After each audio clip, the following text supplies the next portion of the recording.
Misi mingguan bab 81-90. Bab 81. Ayo coba masakanku. Lin Yi berkata, kamu bahkan tidak tahu cara memasak. Bagaimana aku bisa makan makananmu? Haruskah kau meremehkanku seperti itu? Tanya Ji Qingyan. Aku tidak pandai memasak masakan Cina, tapi masakan barat lumayan. Aku akan memasakkanmu steak saat kita pulang nanti. Kenapa tidak masak mie saja untukku? Itu akan menghemat waktumu. Itu hanya mie, kata Ji Qingyan. Aku tahu cara membuat spaghetti. Kamu sudah banyak membantuku, jadi aku seharusnya berterima kasih padamu. Karena kamu sudah mengatakan itu, aku akan memberimu kesempatan untuk menyuapi masakanmu. Cek, kamu harus menghargai kesempatan ini. Tidak ada orang lain yang punya kesempatan untuk memakannya meskipun mereka mau, kata Qingyan bangga. Setelah meninggalkan bandara, Lin Yi menemukan sari kecilnya yang malang di tempat parkir dan kembali ke Villa Yun Sui bersama Qingyan. Begitu memasuki pintu, Ji Qingyan berganti pakaian rumah baru. Betisnya yang seindah giok terekspos, membuatnya tampak seperti ibu rumah tangga. Saat sedang memasak, Ji Qingyan menerima beberapa panggilan lagi, seolah-olah dia sedang mengatur penyelidikan terhadap Zhao Nanping. Tindakan cepat dan tegas ini juga memungkinkan Lin Yi bertemu kembali dengan Ji Qingyan. Dia benar-benar teliti dalam bekerja. Sekitar setengah jam kemudian, Ji Qingyan membawakan 2 steak, 2 piring pasta, dan salad buah ke meja. Sudah selesai. Ayo coba masakanku. Lin Yi tidak repot-repot. Ia menggigitnya dan merasa cukup enak. Namun, makanan barat lebih mengutamakan bahan-bahannya. Asalkan kualitas dagingnya bagus, steaknya pun tidak akan terlalu buruk. Tidak buruk. Kalau begitu makanlah lebih banyak. Ji Qingyan memotong steaknya menjadi 2 dan meletakkannya di piring Lin Yi. Aku tidak makan banyak. Ini untukmu. Benar juga, makan lebih sedikit. Lin Yi mengeluh. Seberapa gemuk kamu? Beratku hanya 94 pon, aku tidak gemuk. Lin Yi tidak melanjutkan percakapan tentang topik yang membosankan itu. Sebaliknya, ia bertanya, aku baru saja melihatmu di telepon. Apa kau sedang berurusan dengan Zhao Nanping? Ji Qingyan mengangguk. Kalau tidak ada masalah, aku bisa mengumpulkan semua bukti yang melibatkan Zhao Nanping besok pagi. Secepat itu, tentu saja. Kalau aku saja tidak bisa melakukan itu, aku akan terlalu tidak kompeten sebagai CEO. Aku benar-benar meremehkanmu. Lin Yi tersenyum. Tentu saja, kata Ji Qingyan sambil mengangkat kepalanya tinggi-tinggi. Kalau aku saja tidak bisa melakukan itu, sistem manajemen perusahaan pasti sudah runtuh sejak lama. Aku tidak akan bisa duduk di sini dengan nyaman. Itu masuk akal. Dering, dering, dering. Saat keduanya sedang mengobrol, ponsel Lin Yi berdering. Ternyata Qin Han. Mengapa orang ini meneleponku? Lin Yi mengangkat telepon setelah bergumam pada dirinya sendiri. Sebelum Lin Yi bisa mengatakan apapun, Qin Han mulai berteriak. Sial, keren banget. Kamu baru beli Chiron 1 terus dibuang. Keren banget. Ya. Apa yang kamu bicarakan? Berhenti berpura-pura. Kamu sudah terkenal. Aku akan mengirimkan videonya. Kamu akan tahu setelah melihatnya. Ada apa? Tanya Ji Qingyan saat Lin Yi menutup telepon. Dia bilang aku terkenal di Douyin. Aku akan lihat apa yang terjadi. Tak lama kemudian, pemuda Qin mengiriminya pesan, dan Lin Yi membukanya. Dia mengetahui bahwa itu adalah video kecelakaan mobilnya, dan judul videonya sangat menarik perhatian. Sebuah Bugatti Chiron 1 senilai 43 juta, menabrak BMW seri 7 dari belakang, pemiliknya pergi sambil bilang dia tidak menginginkannya lagi. Lebih dari 3 juta suka, lebih dari 400.000 pesan. Ji Qingyan terkejut. Orang-orang ini terlalu ribut. Aku kan tidak menabrak Boeing 747. Kenapa mereka ribut-ribut begini? Lin Yi terdiam. Anda mungkin tidak menganggap Chiron 1 bernilai tinggi, tetapi bagi orang biasa, mereka mungkin tidak akan mampu menghasilkan uang sebanyak itu seumur hidup mereka. Kamu benar. Ini benar-benar tindakan yang tidak disengaja. Ini menjadi populer tanpa alasan yang jelas. Sulit bagi orang yang luar biasa untuk tetap bersikap rendah hati. Cek, kamu bahkan terengah-engah ketika aku memanggilmu gendut. Ji Qingyan berkata, lihat apa yang dikatakan netizen di bawah ini. Bagian komentar di bawah video telah menjadi tempat pengakuan dosa berskala besar. Gadis-gadis, bantu aku berdiri, atau aku akan segera mengalami menopause. Aku masih bisa punya anak. Bokongku gede banget, aku pasti bisa punya anak laki-laki. Adik kecil, kamu lagi pacaran. Suamiku bisa bunuh diri sekarang. Siapa yang beli DDVP? Pacarku lagi flu, aku mau kasih dia. Sial, tolong berikan aku informasi kontakmu. Melihat segala macam komentar di bagian komentar, Ji Qingyan tidak bisa berhenti tersenyum. Sepertinya tidak baik menjadi terlalu menonjol, kata Lin Yi. Jangan menyanjung dirimu sendiri, kata Ji Qingyan. Cepat makan. Jangan ngomong sembarangan sama orang-orang ini di internet. Lalu dengan siapa aku bicara omong kosong? Kamu tidak boleh bicara omong kosong dengan siapapun. Cepat makan, kata Ji Qingyan dengan wajah memerah. Pada saat ini, panggilan Qin Han datang lagi. Lin tua, seru, ya. Popularitasmu sekarang berada di puncak daftar Douyin, dan ada juga pencarian tren tentangmu di Weibo. Chiron 1 terbaru telah hancur. Ini jelas kecelakaan pertama di dunia yang melibatkan mobil semacam itu. Baiklah, cepatlah dan jangan terlalu mencolok. Aku tidak ingin dikejar-kejar orang lain saat keluar nanti. Sial, aku belum pernah lihat orang sepertimu. Kita semua ingin populer dan kemudian mempromosikan diri. Tapi kamu bahkan tidak peduli dengan lalu lintas gratis. Saya tidak tertarik pada uang, jadi saya tidak peduli dengan lalu lintas. Sial, kau benar-benar tahu cara bersikap keren. Kalau sudah selesai, aku tutup teleponnya. Aku mau makan. Jangan. Ada yang ingin kukatakan padamu, kata Qin Han. 3 bulan lalu, aku dapat McLaren P1. Sekarang, aku sudah selesai modifikasinya. Apa kau punya waktu besok untuk datang dan balapan? Aku ingin menebusnya. Setahu saya, P1 hanya berharga sekitar 10 juta. Meskipun tidak semahal mobilmu, aku menghabiskan lebih dari 5 juta untuk modifikasinya. Aku pasti akan mengalahkanmu dalam hal performa, kata Qin Han. Jika aku tidak bisa mengalahkanmu kali ini, aku tidak akan bermain-main dengan mobil lagi. Tidak masalah. Setelah mengobrol dengan Qin Han, Lin Yi menghabiskan steak di piringnya. Saya juga sudah selesai makan. Terima kasih atas keramahannya. Kamu tidak mau duduk sebentar? Aku akan membuatkan secangkir teh, kata Ji Qingyan. Jangan minum teh, kamu juga harus istirahat. Masih banyak pekerjaan yang harus diselesaikan besok. Lin Yi. Qingyan bangkit dan mengikuti Lin Yi. Ada apa? Lin Yi berbalik dan bertanya. Qingyan ragu sejenak. Terima kasih untuk hari ini. Jangan sebutkan itu, jangan dimasukkan ke hati, kata Lin Yi acuh tak acuh. Tutup matamu, aku akan memberimu hadiah. Hadiah apa? Kenapa kamu begitu misterius? Jangan banyak bertanya, tutup saja matamu dulu. Lin Yi tidak terlalu banyak berpikir dan menutup matanya. Pada saat inilah Lin Yi merasakan bibir Ji Qingyan di sudut mulutnya. Lin Yi tiba-tiba membuka matanya. Ia tak menyangka Ji Qingyan akan seberani itu. Ji Qingyan tersipu. Ini ciuman pertamanya, dan dia membiarkannya begitu saja hari ini. Tepat saat dia hendak melepaskannya, dia melihat Lin Yi menciumnya dengan erat dan memeluknya. Lin Yi membungkam bibirnya, dan Ji Qingyan hanya bisa bergumam. Ia tak bisa melepaskan diri dari belenggu Lin Yi. Tiba-tiba tubuhnya membeku di tempat, seakan-akan dia telah membatu. Dia hanya mengenakan gaun katun, dan perasaan keintiman membuatnya merasa tercekik. Sekitar setengah menit kemudian, Lin Yi melepaskannya, dengan senyum di wajahnya. Ia menikmatinya. Di sisi lain, Ji Qingyan memegang dadanya dengan satu tangan, terengah-engah saat dia mencoba menenangkan dirinya. Rasanya lumayan enak. Lain kali jangan lupa pakai lipstik rasa mangga. Aku lebih suka rasa mangga. Saat itu, pikiran Ji Qingyan kosong. Ketika ia tersadar, ia menyadari Lin Yi sudah pergi. Ji Qingyan menghentakkan kakinya dengan marah. Bajingan, terus kenapa kalau aku sentuh? Kamu cubit apa? Lagi pula, di mana aku bisa mendapatkan lipstik rasa mangga? Bab 82. Misi utama. Dering, dering, dering. Lin Yi menerima telepon dari Ji Qingyan saat dia tidak terlalu jauh dari mobil. Kamu cium aku duluan. Apa hakmu menyebutku berandalan? Itu hadiah untukmu, siapa yang menyuruhmu menyentuhku seperti itu?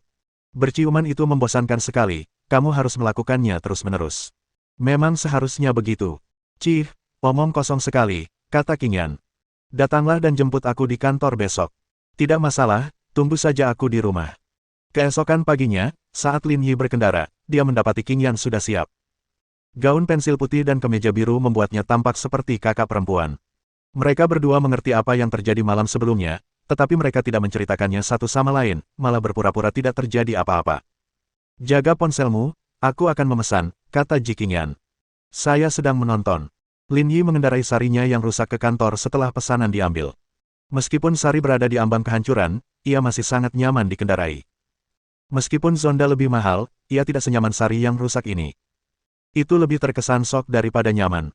Setelah tiba di perusahaan, Ji Qingyan mengambil tas tangannya dan bersiap keluar dari mobil. Jaga dirimu, Presiden Ji. Jangan lupa beri 5 bintang dan ulasan yang bagus. Aku belum balas dendam sama kamu karena udah ngebully aku tadi malam. Jangan coba-coba kasih ulasan bintang 5. Lipstik rasa stroberi baunya kurang sedap. Aku juga belum memberimu ulasan buruk. Kamu masih ngomong, kata Ji Qingyan dengan wajah memerah. Jangan bahas itu lagi. Lalu, apakah kamu berpikir untuk beralih ke lipstik rasa mangga? Dia memutar matanya ke arah Lin Yi. Oke. Aku mau lihat apakah ada yang dijual. Dia meludah dan keluar dari mobil sambil membawa tas tangannya sebelum memasuki lift di tempat parkir. Beberapa detik kemudian, Lin Yi menerima ulasan bintang 5 darinya di ponselnya. Pada saat yang sama, pemberitahuan sistem berdering dalam pikirannya. Misi sistem, menempuh jarak 5.000 km dengan aman, 1089 per 5.000, hadiah, 150.000 poin pengalaman. Sial, misi ini sulit.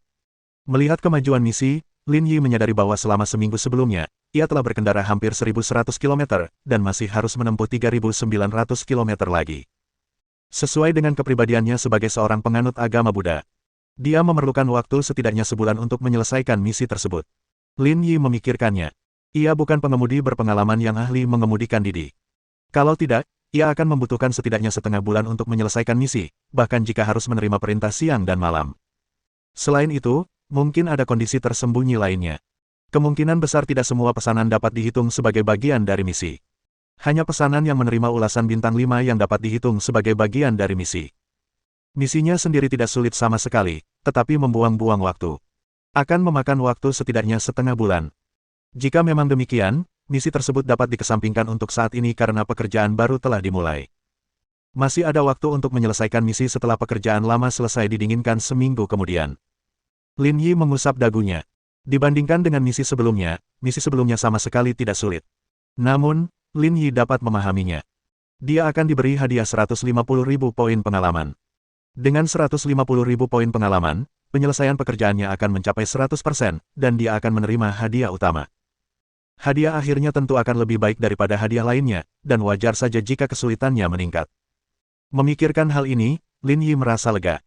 Ia pulang lebih dulu dan diam-diam memulai pekerjaan barunya, tetapi ia tidak tahu di universitas mana sistem akan menempatkannya sebagai dosen. Cek, cek, cek. Bibir Lin Yi melengkung membentuk senyum saat dia bergumam pada dirinya sendiri. Saya tidak pernah menyangka bisa menyelinap ke sekolah untuk menjadi guru. Sungguh menyenangkan. Memikirkan hal ini, Lin Yi memutar mobilnya dan bersiap untuk pergi. Namun, dia terkejut menemukan mobil polisi terparkir di tempat parkir area C.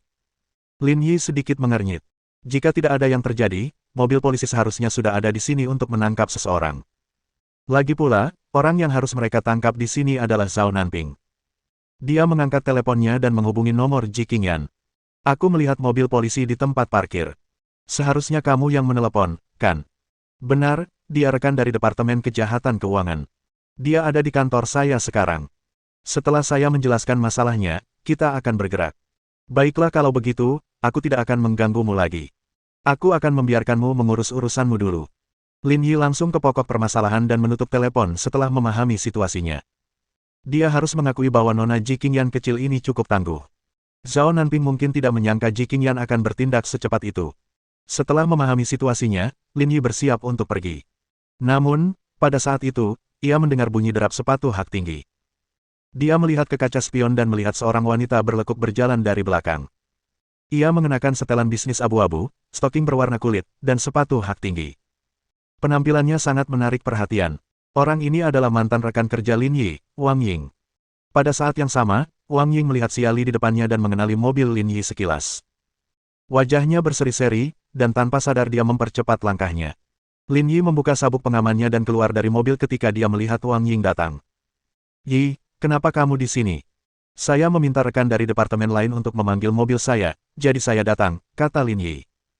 Lin Yi tidak berbohong. Ji Qingyan adalah presiden perusahaan, jadi secara teknis dia adalah salah satu rekan kerja Wang Ying. Hanya saja level personel ini agak tinggi. Kakak Ying, kamu mau keluar? Tanya Lin Yi. Wang Ying menggoyangkan tas kerja di tangannya. Rumah Kang Jing, tahap 3, sudah siap dijual. Saya akan bicara dengan rekan-rekan saya di sana dan menyusun rencana penjualan untuk masa mendatang. Saya harus menunjukkannya kepada presiden setelah itu. Tentu, Ying Jie.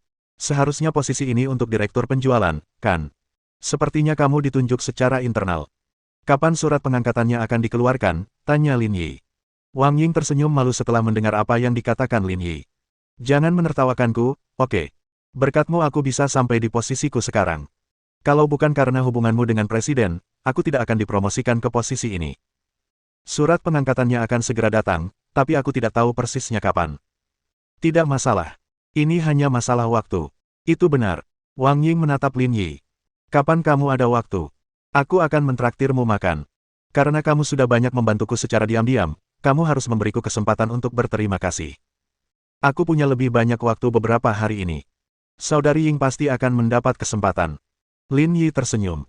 Dia akan menjalani kehidupan 9-5 sebagai dosen universitas. Waktu luangnya pun menjadi lebih teratur, jadi tidak ada masalah sama sekali dengan hal ini.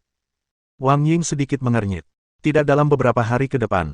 Suamiku baru pulang dari perjalanan bisnis. Beberapa hari lagi, dia akan pergi ke timur laut selama sekitar setengah bulan. Aku akan mengajakmu berkencan nanti. Bab 83. Mobil rusak Anda tidak memiliki AC yang baik. Tanda tanya. Suster Ying, orang-orang mudah salah paham dengan apa yang kamu katakan. Aku bahkan tidak takut menjadi wanita yang sudah menikah. Apa yang ditakuti pria muda sepertimu, kata Wang Ying sambil tersenyum. Oh ya, bukannya kamu pernah naik supercar sebelumnya? Kenapa kamu ganti lagi ke Sari? Paganinya tergores dan saya mengirimnya untuk diperbaiki. Saya akan mengendarainya untuk sementara waktu. Bagus sekali. Aku akan mengambil mobilmu dan pergi. Aku tidak perlu memanggil mobil lagi, kata Wang Ying. Kalau begitu masuklah. Aku tidak ada pekerjaan lain, kata Lin Yi. Dada. Lin Yi dan Wang Ying hendak masuk ketika mereka mendengar langkah kaki di belakang mereka. Lin Yi tanpa sadar menoleh ke belakang. Ia melihat Fu Minjia, Direktur Departemen Hubungan Masyarakat. Hei, bukankah itu Wang Ying? Fu Minjia berjalan mendekat sambil tersenyum ketika melihat Wang Ying. Direktur Fu, sapa Wang Ying sambil tersenyum. Posisi Wang Ying telah diputuskan secara internal, tetapi dokumen resminya belum final. Saat ini, ia masih karyawan biasa di Departemen Penjualan. Fu Minjia berada satu tingkat lebih tinggi darinya, jadi mereka tetap harus saling menyapa saat bertemu. Lin Yi juga ada di sini, sungguh kebetulan. Wang Ying pernah dikenal sebagai wanita muda tercantik di grup Chaoyang, dan Lin Yi diakui publik sebagai pria tampan. Meskipun Fu Minjia berada di departemen lain, dia tahu siapa Lin Yi. Lin Yi mengangguk sambil tersenyum untuk menyambutnya. Wang Ying, kamu mau pergi kemana? Tanya Fu Minjia. Tahap ketiga Kangjing Homestead telah selesai. Saya akan membahas rencana penjualan dengan rekan-rekan saya di sana. Kebetulan sekali. Aku juga akan ke Kangjing Homestead, jadi kamu tidak perlu pergi. Pulang saja dan urus urusanmu sendiri. Hah, aku tidak harus pergi. Lin Yi dan Wang Ying sama-sama terkejut. Ini bukan tugas penjualan biasa. Itu adalah pekerjaan sutradara. Dengan kata lain, siapapun yang mengambil pekerjaan itu akan menjadi direktur departemen penjualan. Saat ini, Fu Minjia telah turun tangan. Apa yang terjadi? Benar, kamu tidak perlu pergi. Tetaplah di perusahaan, kata Fu Minjia. Dan aku akan mengambil alih departemen penjualan mulai sekarang. Kita akan menjadi rekan kerja di departemen yang sama mulai sekarang. Oh, kalau begitu aku harus merepotkanmu. Wang Ying yang awalnya gembira, tampak murung wajahnya saat bersiap kembali ke perusahaan. Tunggu. Lin Yi menghentikan Wang Ying dan menatap Fu Minjia. Siapa yang bilang kamu akan menjadi direktur penjualan? Tentu saja, Direktur Zhao. Siapa lagi yang punya kekuatan seperti itu? Fu Minjia tersenyum. Kalau kau tidak percaya, aku bisa minta Direktur Zhao untuk memberitahumu sendiri. Wang Ying berjalan mendekat dan berbisik di telinga Lin Yi. Yi kecil, ada beberapa hal yang tidak kau ketahui. Fu Minjia adalah salah satu pengikut Direktur Zhao, dan dia memiliki banyak pengaruh di perusahaan. Meskipun perusahaan itu milik Ji Qingyan, para eksekutif lainnya juga memiliki banyak pengaruh. Dapat dikatakan bahwa Chaoyang Group bukanlah perusahaan yang otokratis. Jika tidak, surat pengangkatan Wang Ying pasti sudah diberikan kepadanya sejak lama. Orang yang kau bicarakan seharusnya Zhao Nanping, kan, kata Lin Yi sambil tersenyum. Dia bahkan tidak bisa melindungi dirinya sendiri. Kenapa kita harus takut padanya? Lin Yi, omong kosong apa yang kau bicarakan, bentak Fu Minjia. Sampai memfitnah wakil presiden perusahaan di depan umum. Apa kau percaya aku akan menyuruh seseorang mengusirmu? Yi kecil, jangan berdebat dengannya. Ini hanya jabatan direktur, bukan masalah besar, kata Wang Ying dengan suara rendah. Itu tidak akan berhasil. Aku harus mendapatkan keadilan untukmu. Hehe, Lin Yi, kamu benar-benar hebat. Kamu bahkan tidak punya pekerjaan di sini, tapi kamu sudah berani membela orang lain. Aku hampir terkesan. Fu Minjia menyilangkan tangan di depan tubuhnya dan menatap Lin Yi dengan jijik. Apa kau ingin memanfaatkan koneksi Wang Ying untuk mendapatkan pekerjaan di bagian penjualan? Percayalah, selama aku masih di perusahaan ini, kau tidak akan bisa kembali. Lin Yi bersandar di mobil dan berkata, Anda Direktur Departemen Hubungan Masyarakat. Apakah Anda punya wewenang sebesar itu? Aku tidak punya kuasa sebesar itu, tapi kata-kataku berpengaruh di grup Chaoyang. Kau tidak akan bisa kembali bekerja. Tidak perlu menyembunyikannya. Aku tahu pendukungmu adalah Zhao Pingnan, kata Lin Yi. Tapi kukatakan lagi. Dia bahkan tidak bisa melindungi dirinya sendiri. Sebaiknya kau berhati-hati. Wajah Fu Minjia memucat. Beraninya kau memfitnah Direktur Zhao berulang kali. Aku akan meneleponnya sekarang juga dan memintanya untuk menanganimu. Baiklah, silakan. Aku akan lihat apakah dia mampu melakukannya. Cepat pergi. Sebelum Fu Minjia sempat menelepon, dia mendengar sebuah perintah. Wang Ying dan Fu Minjia terkejut. Mereka tidak tahu apa yang sedang terjadi, jadi mereka berbalik untuk melihat. Mereka melihat dua polisi berjalan mendekat dengan Zhao Nanping di borgol. Direktur Zhao, ada apa denganmu? Fu Minjia membelalakkan matanya. Ia tak percaya Zhao Nanping akan ditangkap. Apa yang dia lakukan? Zhao Nanping menghela napas ketika melihat Fu Minjia. Aku sudah selesai. Jaga dirimu baik-baik. Baiklah, berhenti bicara omong kosong. Ayo pergi. Fu Minjia tercengang saat melihat Zhao Nanping dibawa pergi oleh petugas polisi. Dia bahkan belum dipromosikan. Mengapa Zhao Nanping ditangkap? Kalau begitu, dia pasti rugi besar. Dia bahkan sudah memperkosanya di kantor pagi itu. Lihat, apa yang kukatakan. Dia bahkan tidak bisa melindungi dirinya sendiri. Kau saja yang tidak percaya padaku, kata Lin Yi sambil tersenyum. Aku pulang dulu. Kalian pergi ke perumahan Kang Jing. Fu Minjia sangat cerdas. Sekarang setelah Zhao Nanping jatuh, ia tidak punya siapapun untuk diandalkan. Jadi, lebih baik ia tetap di Departemen Hubungan Masyarakat mulai sekarang. Yi kecil, kamu tidak melakukan semua ini, kan? Tanya Wang Ying tak percaya. Menjatuhkan Yu Lili dan Li Jiangdong bukanlah masalah besar, tetapi sekarang, bahkan Wakil Presiden Zhao Nanping telah jatuh. Seberapa dekat Lin Yi dengan Presiden? Lagi pula, ini bukanlah sesuatu yang dapat dicapai hanya dengan memiliki hubungan yang baik. Saya tidak punya kemampuan seperti itu. Zhao Nanping memang tidak bersih sejak awal. Bukankah wajar kalau Presiden Ji yang mengurusnya? Kau benar, kata Wang Ying. Hubungan yang tidak pantas dengan bawahannya saja sudah cukup bagi Presiden Ji untuk mengambil tindakan terhadapnya. Baiklah, kita tidak usah bahas ini lagi. Aku akan mengirimmu ke Kang Jing Homestead. Oke. Mereka berdua kemudian masuk ke mobil bersama-sama. Setelah itu, Wang Ying mengeluarkan ponselnya dan berkata, Yi, aku sudah pesan. Cepat ambil. Kak Ying, ini bukan masalah besar. Aku akan memberikannya gratis saja.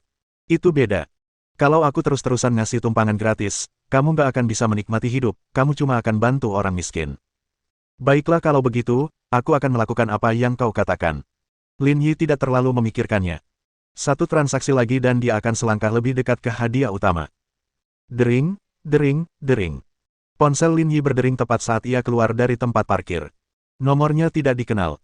Kak Ying, jawablah, aku sedang menyetir. Mungkin telepon penjualan, gumam Wang Ying sambil mengangkat telepon. Ia menyalakan pengeras suara agar Lin Yi lebih mudah menjawab. Lin Yi, aku Fu Minjia. Beri aku kesempatan. Jangan pecat aku. Tidak memecatmu. Lin Yi terkejut. Kamu dipecat. Saya baru saja kembali ke perusahaan ketika menerima surat pemecatan dari Departemen Personalia. Tolong beri saya kesempatan lagi, seru Fu Minjia. Asalkan kau memberiku kesempatan lagi, aku akan melakukan apapun yang kau inginkan, bahkan jika itu berarti menjadi wanitamu. Kau boleh melakukan apapun yang kau inginkan. Kau terlalu banyak berpikir. Pemecatanmu tidak ada hubungannya denganku. Aku tidak punya kebiasaan menjelek-jelekkan orang di belakang mereka. Ying sis, tutup teleponnya. Aku akan memblokirmu sekarang, kata Lin Yi sambil tersenyum. Mengerti. Wang Ying menutup telepon dengan patuh dan memblokir telepon Fu Minjia. Fu Minjia ini, dia selalu terlihat bermartabat, tapi aku tidak menyangka dia akan mengatakan hal seperti itu. Kita tidak bisa menilai buku dari sampulnya, kan, kata Lin Yi sambil tersenyum. Wang Ying mengangguk dan melepas mantelnya. Lin Yi tidak terlalu peduli dengan bentuk tubuhnya saat mengenakan seragamnya, tetapi berbeda halnya ketika Wang Ying melepas mantelnya. Asetnya bulat, seolah-olah akan keluar, dan dia bahkan bisa melihat tanda-tanda abranya. Ada apa? Kenapa kamu melepas mantelmu? Tanya Lin Yi. Aku merasa agak kepanasan. Kalau aku lepas mantelku, aku akan merasa sejuk. Kak Ying, jangan konyol. Aku pakai sari, bukan pagani. Kenapa kamu kepanasan? Mobil Anda yang rusak tidak memiliki AC yang bagus. Wang Ying bercanda lalu menarik sabuk pengaman di kursi penumpang. Bab 84, ini bukan pelanggaran, ke-9 villa itu milikku. Lin Yi tersenyum dan tidak mengatakan apapun lagi. Dia hanya berkendara dan menikmati pemandangan pegunungan. Sekitar 30 menit kemudian, Lin Yi berkendara ke Kangjing Homestead. Wang Ying mengenakan jaketnya lagi dan berkata, aku akan meneleponmu. Yi, aku akan meneleponmu setelah suamiku berangkat untuk perjalanan bisnisnya. Baiklah, aku akan menunggu teleponmu. Lin Yi menerima ulasan bintang 5 tidak lama setelah Wang Ying pergi, dan kemajuan misinya meningkat sejauh 21 km. Meskipun masih ada kesenjangan yang besar, itu masih selangkah lebih dekat. Ponsel Lin Yi berdering saat ia berkendara kembali ke paviliun Jiushu. Ternyata Qin Han. Kamu di mana? Ayo jalan-jalan. Saya di paviliun Jiushu. Mobil saya akan diantar sebentar lagi. Saya tidak bisa pergi sekarang. Mobil-mobil yang dibelinya di pameran mobil Yang Cheng akan dikirimkan oleh penyelenggara pada waktu yang disepakati hari ini. Kalau mau balapan, dia harus menunggu mobilnya datang. Bahkan jika dia menginjak pedal gas, mobil sari kecilnya mungkin tidak akan bisa menyalip P1 milik Qin Han. Lumayan, kamu benar-benar mendapat hak kunjungan ke paviliun Jiushu, kata Qin Han sambil tertawa. Qin Han tidak terlalu memikirkannya. Lin Yi mengira dia adalah tamu di paviliun Jiushu, tetapi dia tidak mengira itu adalah properti Lin Yi. Lagi pula, rumah termurah harganya lebih dari 800 juta dolar, dan itu bukan sesuatu yang mampu dibeli orang biasa. Setidaknya, dia sendiri tidak punya kekuatan untuk membelinya. Baiklah, aku tidak ada urusan. Aku akan mencarimu dulu. Baiklah, ayo. Kembali di rumah, Lin Yi mandi dengan nyaman di bak mandinya dan membuka halaman sistem. Kelas baru dibuka. Kelas lama ditutup penyelesaian 85%, kelas baru dibuka. Kurung siku tutup. Tuan rumah, silakan terima paket hadiah pembukaan. Menerima. 10 juta dolar Amerika Serikat telah ditransfer ke akun tuan rumah. Harap konfirmasi penggunaan semua ramuan peningkat atribut. Mohon konfirmasi penerimaan kebijaksanaan sang bijak. Lin Yi langsung menyadari perubahan pada tubuhnya. Seolah-olah kenangan yang tak terhitung jumlahnya membanjiri benaknya. Matematika, fisika, kimia, bahasa asing, dan segala bentuk pengetahuan serta kenangan lainnya, semuanya terintegrasi ke dalam benaknya. Lin Yi yakin bahwa kebijaksanaan sang bijak sedang bekerja. Di bawah pengaruh sistem, Lin Yi menemukan bahwa pengertian dan pemahamannya tentang dunia telah berubah. Dia tampaknya dapat melihat beberapa hal dengan lebih jelas. Namun, Lin Yi juga menemukan bahwa kebijaksanaan orang bijak bukanlah puncak dari semua kebijaksanaan manusia, tetapi masih lebih dari cukup untuk menangani tugas-tugas tingkat universitasnya. Selain kebijaksanaan sang bijak, Lin Yi menyadari bahwa tubuhnya juga mengalami perubahan yang nyata. Otot-ototnya menjadi lebih kencang, dan otot perutnya mendekati sempurna. Selain itu, Lin Yi juga menemukan bahwa kekuatan, kepekaan, dan atribut lainnya semuanya meningkat. Jika tidak ada yang salah, ini seharusnya memengaruhi semua atributnya. Betapa menariknya. Lin Yi sangat gembira melihat perubahan pada tubuhnya. Dibandingkan dengan imbalan uang, Lin Yi lebih menyukai perasaan saat ini. Lagi pula, beberapa hal tidak dapat dibeli dengan uang. Dering, dering, dering. Pada saat ini, ponsel Lin Yi berdering, dan nomor yang tidak dikenalnya muncul. Halo. Lin Yi menyapa setelah mengangkat telepon. Halo, apakah ini Tuan Lin Yi? Suara ramah terdengar dari ujung telepon. Ini aku. Saya dosen Komite Universitas Normal Zonghai. Anda telah lulus semua wawancara kami dan dapat resmi mulai bekerja besok. Itu adalah Universitas Normal Zonghai. Lin Yi tidak terkejut menerima panggilan itu. Semuanya sudah diatur oleh sistem, seperti yang diharapkan. Oke, aku mengerti. Aku akan tiba tepat waktu besok. Setelah menutup telepon, Lin Yi meletakkan teleponnya. Ia mengira sistem akan mengirimnya ke universitas yang sangat mengesankan, seperti Universitas Fudan atau Zonghai Jiaotong. Dia tidak menyangka kalau itu adalah Universitas Normal Zonghai biasa, yang bahkan tidak bernomor 985 atau 211. Apakah dia seharusnya memimpin universitas biasa ini ke puncak? Ini tampaknya menjadi suatu kemungkinan. Dering, dering, dering. Qin Han menelepon. Kamu di mana? Kenapa aku tidak melihatmu? Aku di rumah. Kamu mau ketemu aku di mana? Sial, kenapa kamu tidak bilang pulang? Aku sudah lari ke paviliun Jiushu, geram Qin Han. Rumahku di paviliun Jiushu, oke. PFFT. Qin Han hampir muntah darah. Apa katamu? Rumahmu di paviliun Jiushu. Itu cuma rumah. Apa perlu ada reaksi sebesar itu? Ini villa-villa termewah di Zonghai. Yang termurah harganya setidaknya 800 juta dolar. Bagaimana mungkin villa biasa bisa dibandingkan dengan villa seperti itu? Cukup, berhenti bicara omong kosong. Masuk dan sebutkan namaku di pos pemeriksaan keamanan. Tak akan ada yang berani menghentikanmu. Tidak masalah, kata Qin Han. Kamu di villa yang mana? Nomor 1. Tunggu aku. Setelah mengetahui tempat tinggal Lin Yi, Qin Han dan beberapa temannya masuk bersama. Meskipun ia juga seorang miliarder generasi kedua, ini adalah pertama kalinya Qin Han ke sini. Villa-villa lainnya semuanya dipenuhi tanaman hijau dalam pot. Adapun pavilion Jiushu, lebih seperti hutan hujan tropis dengan beberapa rumah yang dibangun di dalamnya. Belum lagi aspek lainnya, pemandangannya saja sudah cukup menunjukkan perbedaan gaya hidup yang nyata. Tuan Muda Qin, apa sebenarnya pekerjaan temanmu? Dia bahkan bisa membeli rumah di pavilion Jiushu. Ini terlalu berlebihan. Seorang gadis yang mengenakan rok mini berkata. Saya tidak tahu latar belakangnya, tetapi kebiasaan belanjanya berbeda dengan kita, jadi tidak mengherankan jika dia bisa membeli rumah di pavilion Jiushu. Tuan Muda Qin, saya tidak begitu mengerti. Begini. Villa nomor 1 di pavilion Jiushu bernilai 1,2 miliar dolar. Banyak orang kaya di Zonghai mampu membelinya, tetapi mereka merasa tidak pantas menghabiskan 1,2 miliar dolar untuk rumah, jadi mereka memilih untuk tidak membelinya. Namun, teman saya ini benar-benar hedonistik, tidak seperti kita orang biasa yang harus mempertimbangkan faktor-faktor lain. Seharusnya kau mengerti maksudku, kan? Aku mengerti, kata gadis berok mini itu. Dia harusnya jadi tipe yang menghabiskan uang tanpa berpikir panjang, tanpa peduli konsekuensinya. Kamu benar. Gadis berok mini itu awalnya punya beberapa ekspektasi terhadap Lin Yi. Namun, terus terang saja, dia adalah generasi kedua yang kaya raya yang berfokus pada kemewahan dan pesta pora. Dia tampaknya tidak serasional Tuan Muda Qin. Dengan kebiasaan belanja seperti itu, tidak peduli berapa banyak aset yang dimiliki keluarganya, semuanya akan dihabiskannya dalam beberapa tahun. Setelah melewati taman, Qin Han dan yang lainnya tiba di villa nomor 1.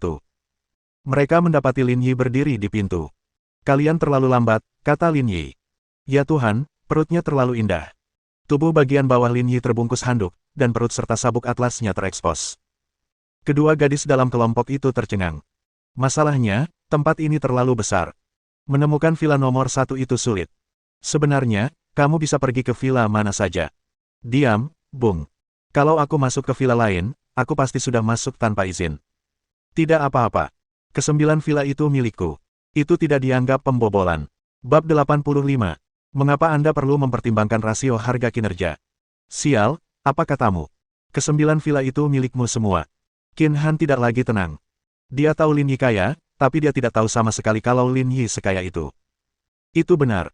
Sial, apa kau sekaya itu sampai tidak punya tempat untuk menghabiskannya? Kau bahkan membeli kesembilan villa itu. Itu pasti menghabiskan setidaknya beberapa miliar. Apa gunanya tidak mengeluarkan uang? Telur pun tidak bisa bertelur meskipun disimpan. Akhirnya aku tahu apa artinya bermurah hati. Aku terkesan, kata Qin Han. Membeli 9 villa sekaligus. Apa itu yang biasa dilakukan orang? Tidak apa-apa asalkan kamu terkesan. Pada saat ini, Lin Yi menerima panggilan telepon tak dikenal, yang mengatakan bahwa mobilnya telah tiba. Tunggu sebentar, aku mau ganti baju. Mobilnya sudah datang, jadi ayo kita jalan-jalan beberapa putaran lagi. Tentu. Lin Yi pergi ke lantai 2 untuk berganti pakaian sementara Qin Han dan yang lainnya berjalan-jalan di lantai bawah untuk melihat-lihat. Qin Han adalah seseorang yang telah melihat segala macam kemewahan sebelumnya, tetapi dia masih terkejut dengan dekorasi di villa nomor 1. Ini terlalu tidak manusiawi. Tuan Muda Qin, Anda telah berganti ke P1. Performanya benar-benar melampaui Zonda. Kali ini, Anda akan membalas dendam, kata Qin Han sambil tersenyum. Itu sudah pasti. Dia beli Bugatti beberapa hari yang lalu. Aku nggak berani jalan-jalan sama dia kalau itu Chiron 1, tapi menurutku Pagani yang kecil itu nggak terlalu keren. Tuan Muda Qin, bolehkah saya duduk di mobil Tuan Muda Lin nanti? Tanya gadis berok mini itu. Haha, kurasa kau hanya ingin menyerahkan dirimu padanya. Ah, bukan begitu, kata gadis berok mini itu. Kamu tidak perlu bertanya padaku tentang ini. Kamu harus meminta izin Lin Yi. Tidak lama kemudian, Lin Yi berganti pakaian dan turun dari lantai atas. Kedua gadis yang menemaninya menatapnya dengan mata terbelalak. Apakah dia harus setampan itu? Mereka akan rela dipermainkan tanpa konsekuensi jika mereka mendapat kesempatan bersama pria seperti itu. Ayo pergi, mobilnya sudah datang. Aku akan mengambilnya. Rombongan tiba di pintu masuk pavilion. Qin Han terkejut melihat 4 truk diparkir di luar pavilion. Halo, Anda pasti Tuan Lin, kata seorang pria berjas. Itu aku. Tuan Lin, mobil-mobil yang Anda beli di pameran mobil sudah sampai. Silakan periksa. Tunggu, Lin Yi. Kata Qin Han. Ada apa? Bukankah itu Paganimu di dalam? Tentu saja tidak. Paganinya masih di garasi. Mereka belum selesai mengecat ulang. Qin Han mengira mobil itu adalah Pagani milik Lin Yi, tetapi ternyata mobil lain. Itu tidak masuk akal, kata Qin Han. Bukankah kamu sudah menabrakkan Chiron 1 barumu? Apa yang kamu dapatkan sekarang? Berapa IQ-mu? Balas Lin Yi. Siapa bilang aku hanya membeli satu mobil? Sialan. Mata Qin Han melebar. Termasuk Chiron 1 yang kau hancurkan, kau membeli 5 mobil sekaligus. Tidak ada batasan jumlah mobil yang bisa Anda beli. Membeli lebih banyak dan mengendarainya di tempat yang berbeda itu wajar. Ini sungguh memalukan. Bongkar mobilnya. Baik, Tuan Lin. Pengemudi turun dan membuka kontainer pertama. Bentley Continental diperkenalkan. Lagi pula, ini cuma Bentley Continental. Kupikir itu mobil bagus, dan itu membuatku takut. Dengan kekayaan Qin Han, Bentley Continental senilai lebih dari 4 juta memang tidak terlalu mengesankan. Mobil itu bisa dibeli dengan mudah. Lalu wadah kedua terbuka. Sial, itu Rolls-Royce Phantom. Qin Han dan yang lainnya merasa sedikit gelisah. Phantom ini seharusnya bisa menarik perhatianmu, kan?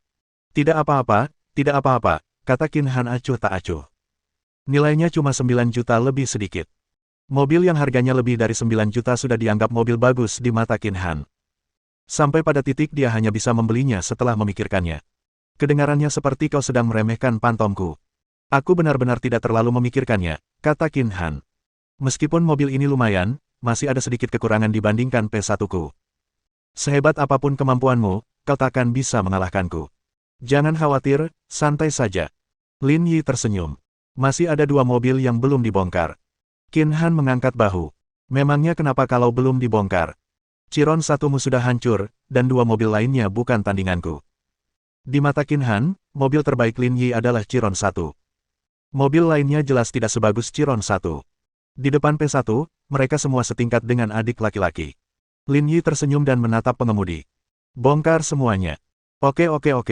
Kemudian wadah ketiga terbuka. Sebuah sudut perak terungkap. Itu Koenigsegg RS. Qin Han tidak tenang lagi. Jika saya ingat dengan benar, mobil ini seharusnya bernilai lebih dari 30 juta. Kamu tahu pasar dengan baik. Lin Yi tersenyum. Wajah Qin Han dipenuhi keringat dingin. Tindakan sok penting ini agak keterlaluan. Meskipun RS tidak semahal Chiron 1, performanya tidak buruk. Dengan keterampilan Lin Yi, akan sulit bagi Qin Han untuk mengalahkannya dengan P1 saja. Pada saat ini, wadah keempat dibuka, menampakkan likan merah. Qin Han membelalakkan matanya. Itu likan 7. Harga mobil ini di negara ini hampir 70 juta. Hanya 60 juta dolar. Bisakah kau tidak bersikap terkejut begitu? Lagi pula dia anak orang kaya, dan kau bertingkah seolah belum pernah melihat dunia. Sial. Mobil sport seharga 60 juta dolar, dan kamu masih bilang, cuma 60 juta dolar tidak dianggap mahal, kata Lin Yi. Aku benar-benar terkesan kali ini. Kau memang yang terbaik, kata Qin Han. Tapi ada sesuatu yang harus kukatakan padamu. Dibandingkan dengan Bugatti dan Pagani, likan ini tidak memiliki silsilah yang sama. Meskipun dijual dengan harga lebih dari 60 juta dolar, performanya hampir sama dengan RS yang harganya lebih dari 30 juta dolar. Rasio performa dan harga tidak terlalu bagus. Kenapa kita perlu mempertimbangkan rasio kinerja dan harga? Tanya Lin Yi. Itu tidak perlu. Qin Han dan kawan-kawan merasa seperti dihantam miliaran serangan kritis. Mereka tidak dapat berkomunikasi dengan Lin Yi menggunakan pikiran normal mereka. Mereka merasa seperti telah terkena pukulan pengurang dimensi yang belum pernah terjadi sebelumnya di depan Lin Yi. Keempat mobil di depan mereka, termasuk Chiron 1, jumlahnya mencapai lebih dari 150 juta. Apakah mereka mengira mobil super itu kubis? Adik kecil, bolehkah aku naik likanmu nanti? Tanya gadis berok mini itu. Kamu boleh naik kendaraan, tapi jangan bilang cuacanya panas. Nggak baik masuk mobil terus lepas baju. Adik kecil, kamu nakal sekali. Kata gadis berok mini itu, AC mobil super itu tidak bagus. Kamu akan kepanasan begitu masuk. Lin tua, kalau menurutmu mereka berdua baik-baik saja, bawa saja mereka. Mereka kan kakak beradik. Aku jamin mereka akan bersih, kata Qin Han. Kamu nggak mau balapan sama aku. Aku cuma bisa bawa satu mobil. Balapan untuk apa? Selain Continental dan Phantom, kau bisa membunuhku dengan mobil apapun yang kau kendarai. Hanya orang bodoh yang mau bersaing denganmu. Bab 86. Apa yang harus dikenakan likan saya? Kau takut sekarang. Itu bukan gaya tuan muda Qin, kata Lin Yi. Kau mencoba menipuku, kata Qin Han. Kalau aku tahu kau membeli begitu banyak mobil, aku tidak akan bertanya soal balapan. Qin Han masuk ke dalam mobil bersama teman-temannya, tapi dia tidak lupa mengatakan sebelum dia pergi. Saya membuka toko barbecue baru. Apakah kamu ada waktu malam ini? Bisakah kamu datang untuk mendukung saya? Kamu punya bisnis sampingan. Lin Yi bertanya sambil tersenyum. Aku bosan. Aku cuma bersenang-senang. Lebih mudah bagiku untuk berteman dengan orang lain. Oke, nanti kasih tahu alamatnya. Aku ke sana malam ini, kata Lin Yi. Kalau begitu, setuju. Kamu harus datang. Sebelum masuk ke mobil, gadis berok mini itu menatap Lin Yi. Adik kecil, namaku Lina. Bolehkah aku duduk di likanmu lain kali? Tidak masalah. Lain kali pakailah pakaian yang lebih sedikit, maka kamu tidak akan merasa kepanasan lagi. Akan lebih dingin kalau aku tidak memakai apapun. Menyebalkan sekali. Baiklah, ayo kita berhenti bernafsu dan masuk ke mobil. Setelah melihat Qin Han dan yang lainnya pergi, Lin Yi mengendarai mobil kembali ke garasi. Ia menyadari bahwa jumlah mobil yang dimilikinya belum cukup. Setidaknya, belum lengkap. Ia harus membeli beberapa lagi jika melihat mobil yang cocok di masa mendatang. Setelah memarkir mobilnya, Lin Yi mengendarai Likan itu keluar. Semua mobil ini menggunakan plat nomor sementara, jadi dia harus mendapatkan plat nomornya terlebih dahulu. Ia menyetir ke DMV.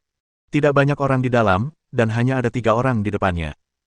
Jadi, tak lama kemudian giliran Lin Yi. Apakah Anda punya nomor plat kendaraan yang sudah dipilih sebelumnya? Tanya petugas itu. Dengan berkembangnya internet, banyak hal dapat dilakukan secara daring. Hal yang sama berlaku untuk nomor plat kendaraan. Di aplikasi resmi 12123, Anda dapat memilih nomor dan melaporkannya di sini. Namun, Lin Yi tidak membuat persiapan apapun untuk itu. Tidak, pilih saja nomornya secara acak. Lin Yi adalah pengemudi berpengalaman, jadi dia tahu segalanya tentang tempat ini. Entah dia mencoba memilih nomor secara daring atau langsung di tempat, kecil kemungkinannya dia akan mendapatkan nomor yang diinginkannya. Jika dia benar-benar ingin mendapatkan nomor plat kendaraan yang bagus, dia harus membelinya melalui saluran lain. Hampir mustahil untuk mendapatkan nomor plat kendaraan yang bagus di sini. Mulailah dengan menekan spasi, akhiri dengan menekan Enter, lalu buka layar untuk memilih nomor. Oke. Lin Yi menekan 2 kali, dan puluhan angka muncul di layar. Lin Yi ingin memilih nomor acak, tetapi dia menyadari bahwa nomor kedua terakhir pada baris ketiga sangat menarik perhatian. Hai, ANB 666. Sialan, NB 666, seru Lin Yi. Plat nomor dewa macam apa ini? Kapan keberuntunganku jadi sebagus ini? Para staf tercengang saat melihat plat nomor Lin Yi. Dia telah menemukan peluang 1 dari 100 juta ini. Pada saat ini, orang-orang lain dari DMV juga maju ke depan, mata mereka terbelalak. Plat nomor yang mengagumkan ini bernilai sedikitnya 1 juta. Banyak pedagang mobil mengalihkan perhatian mereka ke Lin Yi. Melihat pakaian anak itu, dia tampak seperti pekerja kantoran biasa. Mereka harus memikirkan cara untuk mendapatkan plat nomor itu. Halo, aku harus memilih 3 lagi, kata Lin Yi sambil tersenyum. 3 lagi. Ya, saya punya 4 mobil yang perlu plat nomor. Mendengar hal itu, para pedagang mobil pun bersemangat untuk mencobanya. 4 plat nomor sekaligus. Kemungkinan besar itu mobil yang dibeli perusahaan. Kalau tidak, siapa yang mau beli mobil sebanyak itu sekaligus? Ini bahkan lebih mudah. Setelah menekan spasi dan Enter, lebih dari 10 plat baru muncul di depan Lin Yi lagi. Sialan, ANB 888. Melihat angka ini, sebagian orang kembali kehilangan ketenangannya. Pertama NB 666, lalu NB 888. Seberapa hebat dirimu? 2 piring bernilai sedikitnya 2 juta. Mengapa mereka tidak seberuntung itu? Lin Yi mengusap dagunya, merasa segala sesuatunya tidak pernah sesederhana itu. Plat pertama dapat dijelaskan dengan kebetulan, tetapi plat kedua tidak dapat lagi dikaitkan dengan keberuntungan belaka. Mungkin karena semua atributnya telah ditingkatkan, pada saat yang sama, keberuntungannya juga meningkat. Meski begitu, keberuntungan memiliki batas waktu. Kalau tidak, kalau setiap hari dia pergi membeli kupon lotre, kekayaannya tidak akan lama lagi akan melampaui kekayaan Jack Ma. Dalam hal itu, ia harus memanfaatkannya sebaik-baiknya. Pada saat itu, tatapan petugas kebersihan pun tertuju pada Lin Yi. Tak lama kemudian, Lin Yi mulai menggambar plat nomor ketiga. A666NB. Plat nomor keempat, A888NB. Sialan. Keren banget. Melihat 4 plat nomor Lin Yi. Semua orang berteriak kaget. NB 666, NB 888, 666NB, 888NB. Ini benar-benar luar biasa. Tak lama kemudian, staf logistik selesai membuat 4 plat nomor dan menyerahkannya kepada Lin Yi. Saat itu ia merasa yang digenggamnya bukan lagi 4 piring, melainkan 4 juta uang tunai. Hei bro, kamu ada waktu. Ayo ngobrol. Seorang pria botak bercelana jeans berkata. Bicara tentang apa? Tanya Lin Yi. Kurasa keempat piringmu cukup bagus. Apa kau menjualnya? Kata si botak. Aku akan membayar 1 juta untuk keempat piringmu. Harganya selangit. Sial, Yin Laosi, apa kau tidak punya hati nurani? Kau hanya memberinya 1 juta untuk 4 plat nomornya. Apa kau membiarkan anjing memakan hati nuranimu? Pada saat itu, seorang pria berambut panjang berjalan mendekat dan berkata kepada Lin Yi. Bro, abaikan saja dia. Aku kasih kamu 1.200.000 untuk 4 plat nomormu. Berhenti omong kosong. Kamu bilang 1.200.000 uang, kata pria lain. Adik kecil, aku akan memberimu 1.500.000 untuk 4 plat nomormu. Lin Yi terdiam. Ia tidak terlalu peduli dengan plat nomornya, tetapi orang-orang ini hanya berkhayal membeli 4 plat nomor dengan uang yang sangat sedikit. Berhentilah berdebat, apa kau datang ke sini untuk menipunya karena kau pikir dia mudah diganggu? Yang berbicara adalah seorang pria parubaya bertubuh besar dan bertubuh besar, sambil membawa tas kerja. Ia memarahi ketiga pedagang mobil itu. Kau pikir kau siapa? Apa hubungannya ini denganmu, geram Yin tua? Saya manajer umum China Trading Group, Zhu Ziqiang. Menurutmu siapa saya, geram Zhu Ziqiang? Kalian para pedagang mobil harus jujur. Kalau aku laporkan kalian, jangan coba-coba tinggal di sini lagi. Melihat sikap keras Zhu Ziqiang, ketiga pedagang mobil itu berhenti berbicara.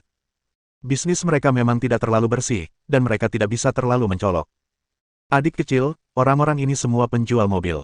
Mereka cuma mau menipu plat nomormu. Jangan tertipu, kata Zhu Ziqiang sambil tersenyum. Jangan khawatir, aku tidak akan melakukannya. Keduanya berjalan keluar bersama, kata Zhu Ziqiang. Adik kecil, kamu datang ke sini hari ini untuk mengambil plat nomormu. Seharusnya itu untuk mobil perusahaan, kan? Mobil perusahaan. Kenapa kamu bilang begitu? Untuk mendapatkan 4 plat nomor sekaligus, pasti untuk mobil perusahaan.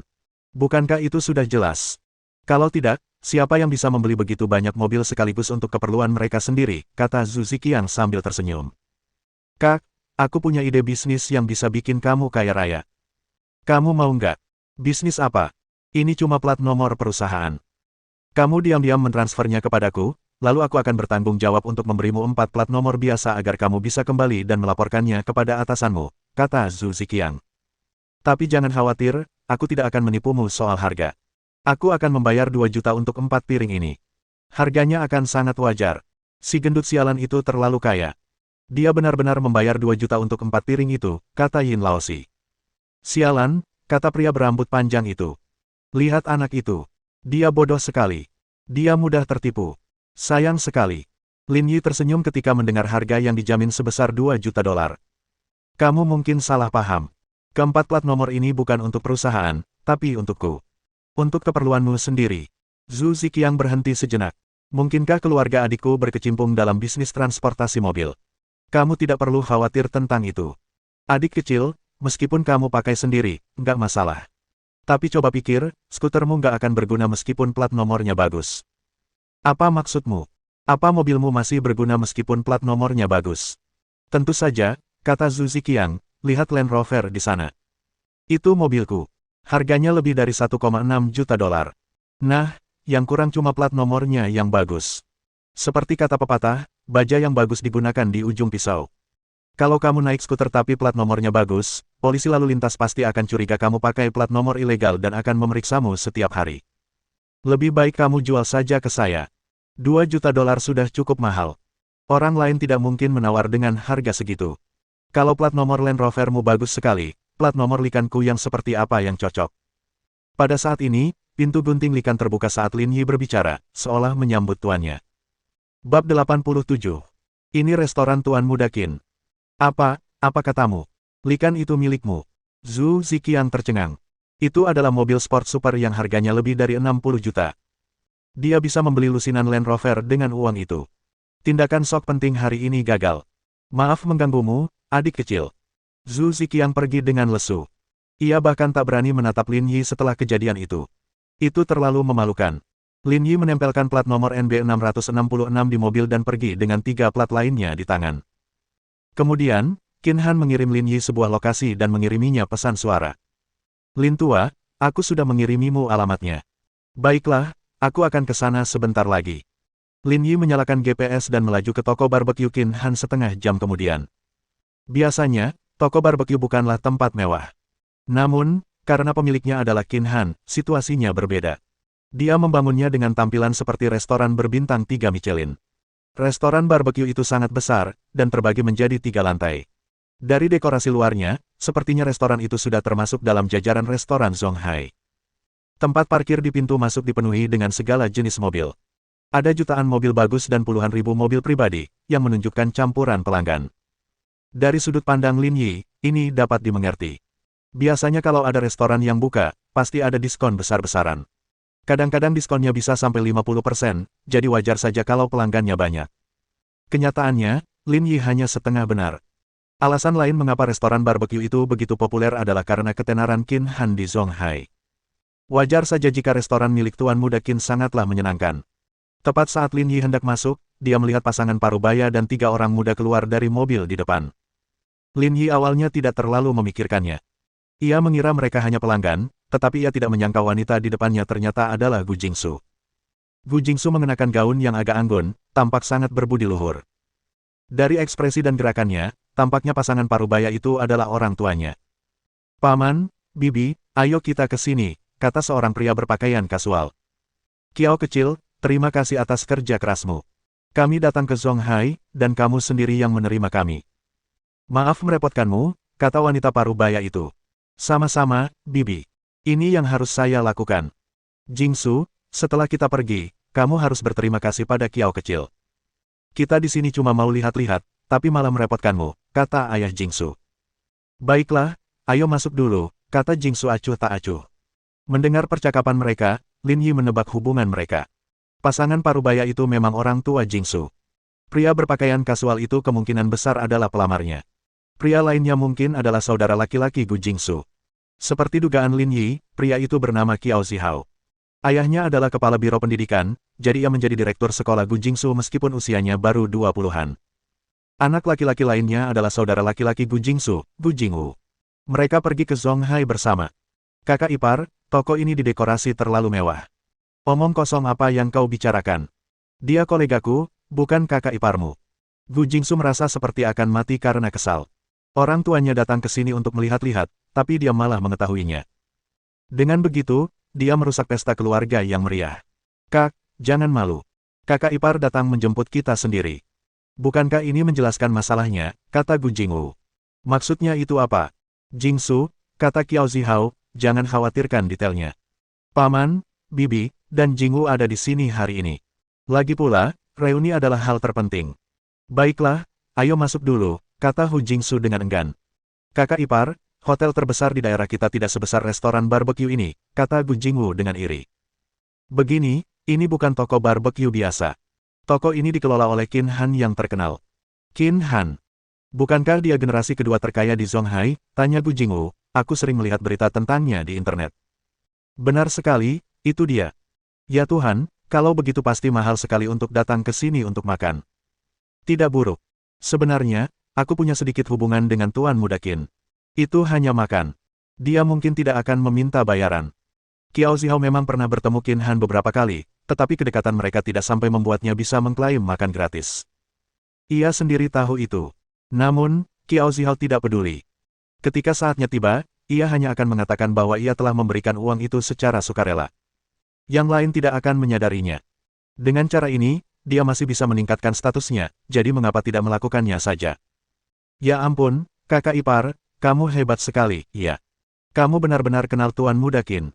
Mata Gu Jingwu berbinar saat dia menatap Qiao Zihao seolah-olah dia adalah seorang idola super. "Ayah, ibu, begini ceritanya. Pemilik toko ini adalah generasi kedua terkaya di Tiongkok. Kakak ipar kenal orang seperti itu. Hebat sekali." Orang tua Gu Jingsu juga sedikit terkejut dengan koneksi Qiao Zihao. Untuk mengenal orang seperti itu, calon menantunya haruslah orang yang benar-benar hebat. Jika mereka berdua bersama, mereka akan merasa nyaman. "Lin Yi." Jingsu terkejut melihat Lin Yi di belakangnya. Saat itu, ia berlari kecil ke arahnya dengan gembira. "Kebetulan sekali kita bertemu di sini," kata Lin Yi sambil tersenyum. Ya, kamu datang sendirian." Lin Yi mengangguk. "Aku tidak punya apa-apa untuk makan malam, jadi kupikir aku akan mampir dan makan sesuatu." "Bagus sekali, ayo ikut kami," kata Jingsu. Kurasa ini acara makan malam keluargamu." Kurasa aku tidak boleh ikut campur, kata Lin Yi. Ada apa? Itu kan cuma makan. Acaranya bakal lebih meriah kalau ada lebih banyak orang yang makan, kata Jingsu. Baiklah kalau begitu. Aku tidak keberatan jika kamu tidak keberatan, kata Lin Yi. Mata Qiao Zihao menyipit melihat keintiman di antara keduanya. Dia merasa sedikit terancam oleh Lin Yi. Keluarga Gu berjalan mendekat, dan Gu Jingwu bertanya dengan curiga. Kak, siapa orang ini? Namanya Lin Yi, dia temanku. Gu Jingsu memperkenalkan sambil tersenyum, lalu memperkenalkan keluarganya kepada Lin Yi. Keluarga Gu tampaknya tidak terlalu baik.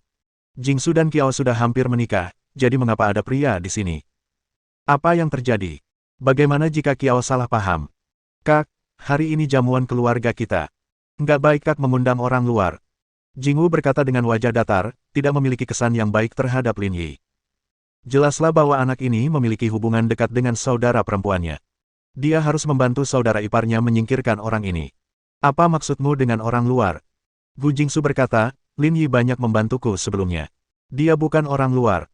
Apakah kamu benar-benar ingin mengundangnya makan malam? Tentu saja, kata Gu Jingsu, Lin Yi kebetulan sendirian. Kenapa kita tidak makan bersama saja? Bab 88. Qiao Zihao berpura-pura keren. Hehe, nggak apa-apa. Karena kita teman, ayo makan bareng. Bukan masalah besar. Qiao Zihao berkata sambil tersenyum.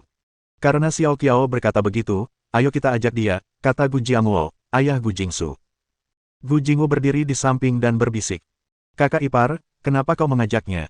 Aku curiga gigolo ini sengaja datang ke sini untuk merusak hubunganmu dengan adikku. Tidak apa-apa, aku sama sekali tidak peduli padanya, kata Qiao Zihao. Dari segi status dan kedudukan, dia jauh sekali dariku. Bagaimana mungkin dia bisa dibandingkan denganku? Qiao Zihao menepuk bahu Gu Jingwu dengan sungguh-sungguh. Karena kamu di sini, jangan takut. Kakak ipar memang yang terbaik, kata Gu Jingwu kagum. Menurutku dia cuma gigolo. Dia tidak punya kemampuan apapun, jauh berbeda darimu. Kalau saja memungkinkan, Jingwu akan menendang Lin Yi pergi dengan satu tendangan. Kakak iparnya bahkan kenal Tuan Muda Qin yang terkenal, tapi dia masih mau menunjukkan wajahnya di sini. Apa-apaan ini? Lin Yi, ayo pergi. Sudah malam. Kamu mungkin lapar, kata Jingsu sambil memegang tangan Lin Yi, bersikap sangat mesra. Lin Yi sedikit terkejut. Dalam benaknya, Jingsu sepertinya tidak pernah seberani ini sebelumnya. Dia mungkin sengaja mencoba membuat Qiao Zihao marah. Ekspresi Qiao Zihao sedikit berubah. Dia dan Gu Jingsu belum pernah sedekat ini sebelumnya. Namun, Qiao Zihao segera menahan amarah di hatinya. Sekarang, keluarga Gu ada di pihaknya, dan statusnya jauh lebih tinggi daripada Lin Yi. Selain memiliki tubuh yang bagus, apalagi yang bisa dibandingkan dengannya. Rombongan itu berjalan menuju pintu masuk restoran dan melihat ke dalam aula. Aula sudah penuh sesak, dan sulit menemukan kursi kosong. Pada saat yang sama, Qin Han dan yang lainnya di lantai 2 kebetulan melihat Lin Yi berdiri di pintu. Lihat, Tuan Muda Qin, ini Tuan Muda Lin, kata Lina. Di mana dia? Dia ada di pintu, tapi ada beberapa orang di sekitarnya. Qin Han melihat ke arah yang ditunjuk Lina dan melihat Lin Yi berdiri di pintu. Baik sekali dia mengajak orang-orang untuk mendukung kita, kata Qin Han sambil mengusap dagunya. Tapi wanita di tengah itu, dia terlihat sangat seksi. Hehe, aku bisa tahu dia dari keluarga baik-baik hanya dengan melihat pakaiannya, kata Lina sambil tersenyum. Jadi, itu gaya yang disukai Lin. Pantas saja dia tidak punya perasaan terhadap kalian, saudari-saudari. Itu karena dia tidak suka gaya kalian, kata Qin Han sambil tersenyum. Kalau begitu, aku akan mengubah gayaku selama beberapa hari ke depan. Dengan begitu, kupikir aku bisa menyamai selera Tuan Muda Lin. Seseorang datanglah ke sini. Qin Han memanggil dan seorang pelayan berseragam berjalan mendekat. Tuan Muda Qin, kau lihat orang-orang di depan pintu itu. Mereka teman-temanku. Perlakukan mereka dengan baik dan kirimkan mereka semua barang bagus. Tagihkan ini ke tagihanku dan layani mereka dengan baik. Baik, Tuan Muda Qin. Saya pergi sekarang. Qin Han semula berencana untuk menerima Lin Yi secara langsung, tetapi dia mengurungkan niat itu saat melihat Lin Yi kedatangan seorang teman. Lagi pula, masih ada waktu untuk bersulang nanti. Qiao Zihao melihat sekeliling pintu masuk restoran dan melihat bahwa benar-benar tidak ada kursi kosong yang tersisa. Pada saat itu, pelayan itu berjalan mendekat dan tersenyum. Halo, Pak, kami sudah menyiapkan ruang pribadi untuk Anda. Silakan ikuti saya. Qiao Zihao agak ragu. Di restoran sekelas ini, ruang privat memiliki jumlah konsumsi minimum. Jika biaya tagihan mereka tidak melebihi $10.000, mereka tidak akan diizinkan memasuki ruang pribadi sama sekali. Untuk sesaat, Qiao Zihao bingung harus berbuat apa. Menghabiskan lebih dari $10.000 untuk sekali makan memang agak boros. Ruang pribadinya terlalu pengap. Bagaimana kalau kita turun ke aula untuk menghirup udara segar? Kita cari tempat duduk di lantai 1, kata Qiao Zihao berpura-pura tenang. Ya. Kamar pribadi itu terlalu mahal dan tidak cocok untuk kebiasaan konsumsi kita. Kamu tidak perlu merekomendasikannya, kata Ibu Bu Jingsu. Tuan Muda Qin bilang Anda temannya, jadi dia menyiapkan kamar pribadi untuk Anda. Kalau kami menyiapkan meja untuk Anda di aula utama, Tuan Muda Qin akan memotong gaji saya. Tidak mungkin. Tuan Muda Qin yang menyiapkannya sendiri. Gu Jingwu berkata dengan heran, kakak ipar, kau keterlaluan. Melihatmu di sini, Tuan Muda Qin yang terkenal itu malah menyiapkan kamar pribadi sendiri. Sungguh menakjubkan. Qiao Zihao juga sedikit terkejut. Dia memang pernah bertemu Qin Han beberapa kali, tapi dia tidak menyangka Qin Han masih mengingatnya. Maaf sekali. Kami hanya ingin mengadakan jamuan keluarga sederhana, tapi Anda malah menyiapkan ruang pribadi untuk saya. Tuan Muda Qin terlalu sopan. Tuan Muda Qin selalu ramah. Inilah yang harus kita lakukan, kata pelayan itu dengan sopan. Silakan ikuti saya. Ayo pergi. Qiao Zihao menoleh ke orang tua Gu Jingsu. Paman dan bibi, kita tidak bisa berbuat apa-apa sekarang. Kita hanya bisa pergi ke ruang pribadi. Serius, aku hanya ingin datang diam-diam untuk menunjukkan dukunganku. Aku tidak ingin membuat keributan besar, tapi aku tidak menyangka dia akan tahu. Itu artinya kau sangat menghormati orang lain, kakak ipar. Gu Jingwu memandang Lin Yi dengan jijik. Kalau orang lain, mereka bukan hanya tidak akan dapat kamar pribadi, bahkan mungkin tidak dapat tempat duduk. Lin Yi terdiam. Qin Han pasti melihatnya, jadi dia mengaturnya seperti ini. Namun, Qiao Zihao bersikap seolah-olah itu saja. Di bawah bimbingan pelayan, rombongan pergi ke ruang pribadi di lantai 3. Kak, aku mau tanya. Aku sudah lihat promosi restoranmu. Biasanya, ruang privat di lantai 3 itu ruang privat yang besar, kan? Tanya Qiao Zihao. Ya, Tuan Muda Qin baru saja memberitahu saya bahwa kalian adalah tamu terhormat, jadi dia secara khusus membersihkan aula peoni untuk kalian. Aula peoni? Tanya Qiao Zihao dengan heran. Jika aku tidak salah ingat, Peony Hall seharusnya menjadi kamar pribadi paling mewah di sini, kan? Baik, Pak. Sesuai aturan kami, aula peoni biasanya digunakan oleh para ketua komite partai kota. Orang biasa tidak boleh masuk, kata pelayan itu dengan sangat sopan. Mendesis. Reputasi macam apa yang dimiliki calon menantu mereka? Bagaimana mungkin dia membiarkan pihak lain menyiapkan kamar pribadi yang begitu bagus? Jika mereka makan di sini, bukankah mereka akan sejajar dengan para pemimpin kota Zonghai? Ini sungguh luar biasa. Kakak ipar hebat sekali. Gu Jingwu begitu gembira hingga tidak tahu harus berkata apa. Dia datang ke sini dan tidak mengatakan sepatah kata pun, tetapi Tuan Muda Qin berinisiatif untuk mengatur kamar pribadi yang mewah. Seberapa besar prestise yang dimilikinya? Seberapa dekat hubungan antara kakak ipar dan dia? Dilihat dari kelihatannya, jika dia dan saudara iparnya memiliki hubungan yang baik, masa depan mereka pasti tidak akan buruk. Memikirkannya saja sudah membuatnya gembira. Menghadapi situasi seperti itu, Bu Jingsu juga sedikit terkejut. Sekalipun ayah Qiao Zihao adalah seorang pemimpin biro, tetap saja ada kesenjangan tertentu antara dia dan latar belakang keluarga Qin Han. Dengan perbedaan kelas yang begitu besar, apakah hubungan mereka akan sebaik itu? Di bawah bimbingan pelayan, kelompok yang berjumlah 6 orang itu tiba di Peony Hall. Begitu mereka masuk, anggota keluarga Gu tertarik dengan dekorasi megah di dalamnya. Seluruh ruangan itu luasnya lebih dari 100 meter persegi, dihiasi layar, barang antik, dan ornamen giok. Setiap dekorasi ini sangat berharga. Yang lebih menakjubkan lagi adalah sebuah bukit buatan kecil telah dibangun di sini. Air mengalir dari atas sementara ikan koi berenang di bawahnya. Kelihatannya hampir sempurna. Ayah, lihat betapa hebatnya kakak ipar. Dia bahkan tidak perlu bicara apapun untuk memberi kita kamar pribadi semewah ini. Aku ingin menjadi sehebat kakak ipar di masa depan. Hehe. Kalau begitu kamu harus belajar lebih banyak dari kakak iparmu. Aku akan, kata Gu Jingwu dengan percaya diri. Melihat aula peoni yang mewah, bahkan Qiao Zihao merasa terkejut. Tuan Muda Qin terlalu sopan. Hubungan kita sudah sangat kuat, tapi kita tidak perlu melakukan ini. Dia bahkan menyiapkan kamar pribadi terbaik untukku. Ini membuatku merasa tidak enak. Sambil berbicara, Qiao Zihao mengeluarkan $200. Ini tipmu.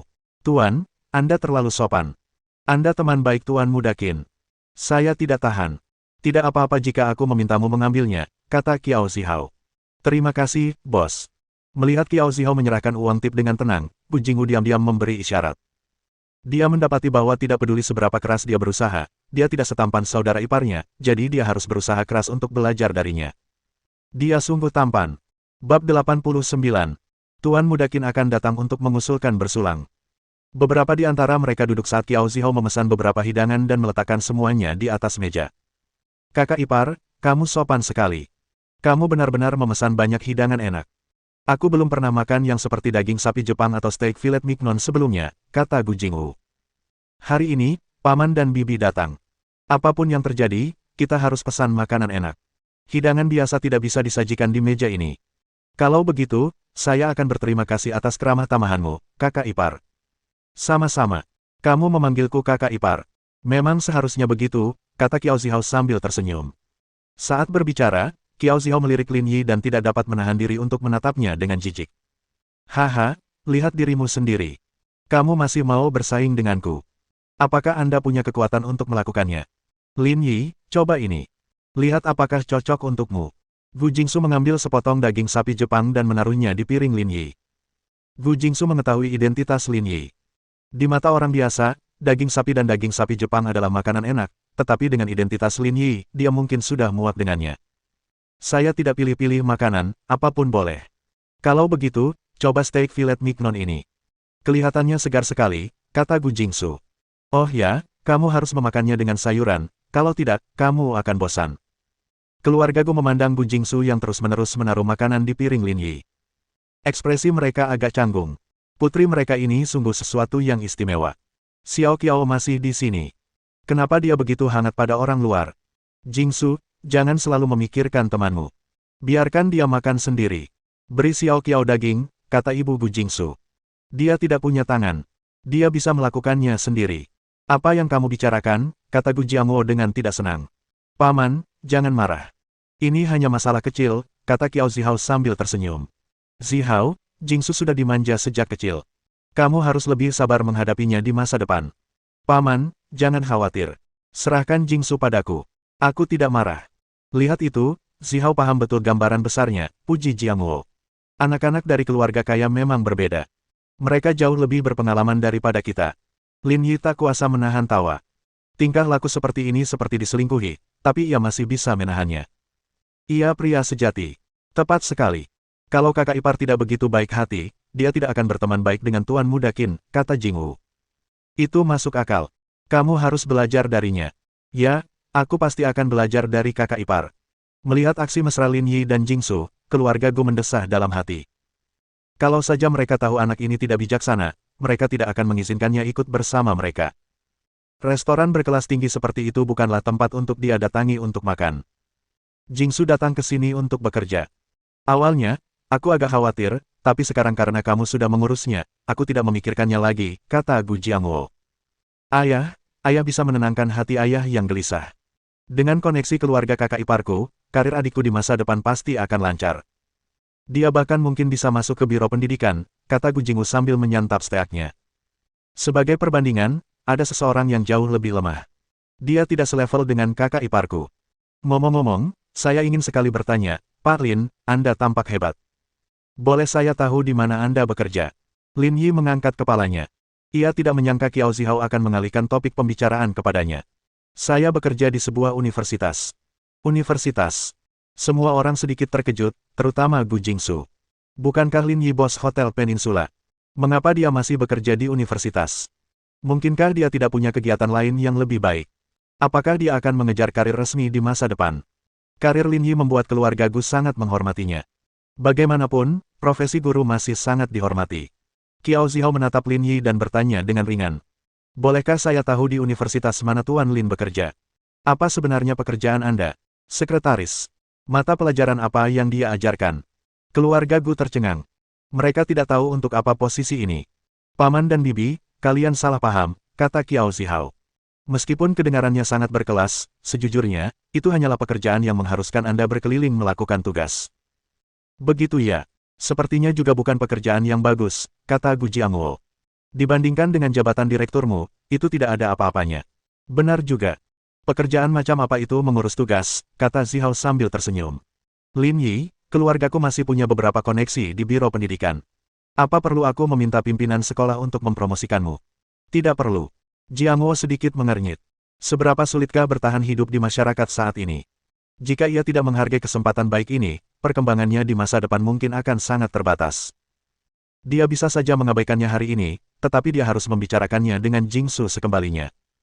Dia tidak bisa membiarkan mereka berdua berhubungan lagi di masa mendatang. Haha, Lin Yi, kau menolakku begitu saja. Mungkinkah keluargamu punya sesuatu untuk diandalkan? Qiao Zihao berkata sambil tersenyum. Di mana orang tuamu bekerja, aku rasa mereka sudah mengatur pekerjaanmu dengan baik. Qiao Zihao yakin bahwa bukan hanya karya Lin Yi yang lebih rendah darinya, tetapi latar belakang keluarganya juga tidak berbeda. Sekarang setelah dipikir-pikirnya, tampaknya merupakan hal yang baik untuk mengundangnya bergabung dengan mereka untuk makan malam. Tanpa membandingkan dirinya dengan orang lain, bagaimana dia bisa menonjol dari orang banyak? Saya tidak punya orang tua. Semua orang di ruangan itu sedikit terkejut ketika mendengarnya. Jadi, kamu yatim piatu, kata Qiao Zihao, kalau begitu, tidak akan mudah untuk bertahan hidup di masyarakat mulai sekarang. Kamu tidak perlu khawatir tentang itu. Dang dang dang. Pada saat itu, terdengar ketukan di pintu ruang pribadi, mengganggu pembicaraan mereka. Datang. Pada saat itu, pelayan itu mendorong pintu hingga terbuka dan masuk. Di tangannya ada beberapa piring berisi makanan dan anggur merah. Ini truffle dan foie gras Prancis yang dikirim Tuan Muda Qin melalui udara. Selain itu, sebotol Romani Conti ini sudah dihangatkan terlebih dahulu. Anda bisa langsung meminumnya. Qiao Zihao sedikit terkejut. Ia tak menyangka tak hanya mendapatkan ruang pribadi yang begitu nyaman, Tuan Muda Qin juga berinisiatif menyajikan hidangan yang begitu istimewa. Qin Han terlalu memikirkannya. Baiklah, aku mengerti. Terima kasih, kata Qiao Zihao dengan tenang, menikmati pujian itu. Kemungkinan besar Tuan Muda Qin menyukai sumber daya dan status keluarganya di dunia pendidikan. Kalau tidak, dia tidak akan berinisiatif untuk memperlakukannya dengan begitu antusias. Tuan, jika tidak ada permintaan lain, kami pamit dulu. Tuan Muda Qin baru saja bilang akan datang untuk bersulang nanti. Dia masih ingin mengusulkan bersulang.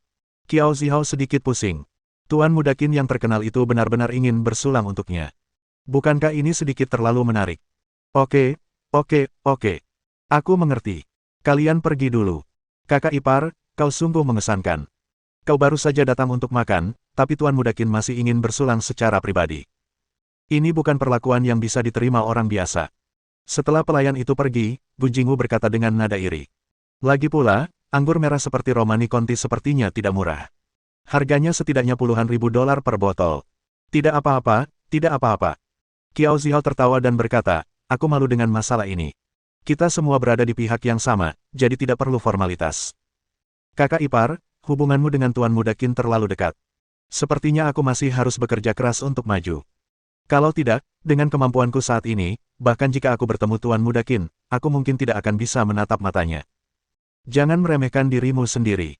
Selama kamu bekerja keras, kamu akan sepertiku di masa depan, kata Qiao Zihao sambil tersenyum. Ayo kita buat beberapa persiapan juga. Tuan Muda Qin akan segera datang. Oke. Keluarga Gu sedikit gugup. Setelah hidup bertahun-tahun, ini pertama kalinya mereka bertemu orang seperti itu. Pada saat ini, pintu kamar pribadi didorong terbuka dan Qin Han masuk dari luar. Bab 90. Jangan salah paham, kakak ipar yang aku bicarakan bukanlah kamu. Qin Han masuk. Lin Yi, apa yang kau lakukan? Apa kau tidak melihat Tuan Muda Qin masuk? Bangun. Melihat Lin Yi duduk di sana seolah-olah tidak terjadi apa-apa, Qiao Zihao mendengus dingin. Mengapa aku harus bangun hanya karena dia ada di sini? Wajah Qiao Zihao berubah muram. Apakah orang ini datang untuk mengacaukan segalanya? Dia pikir dia orang macam apa? Dia bahkan tidak berdiri saat Tuan Muda Qin masuk. Dia sungguh sok penting. Keluarga Gu menggelengkan kepala. Lin Yi ini keterlaluan. Bahkan orang desa seperti mereka tahu bagaimana berdiri dan bersulang, namun dia masih duduk di sana sambil makan. Tidak akan ada perkembangan besar di masa mendatang. Qiao Zihao tidak berkata apa-apa ketika melihat Lin Yi bersikeras duduk sendirian. Ia hanya mengangkat gelasnya dan tersenyum. Tuan Muda Qin, Anda terlalu baik. Kami hanya makan santai, tapi Anda sudah memesan ruang pribadi dan sekarang sedang bersulang. Anda membuat saya malu. Ayo kita minum-minum sampai saya menyiapkan meja makan nanti. Mata Gu Jingwu berbinar saat melihat Qiao Zihao mengobrol gembira dengan Qin Han. Kakak iparnya terlalu tampan. Dia hanya perlu setengah tampan dari kakak iparnya di masa depan. Hah? Qin Han sedikit terkejut. Apa yang terjadi? Dia yang menyelenggarakan acara ini untuk Lin Yi. Kenapa orang ini malah berdiri? Siapa kau? Apa kau pikir kau pantas aku bersulang untukmu?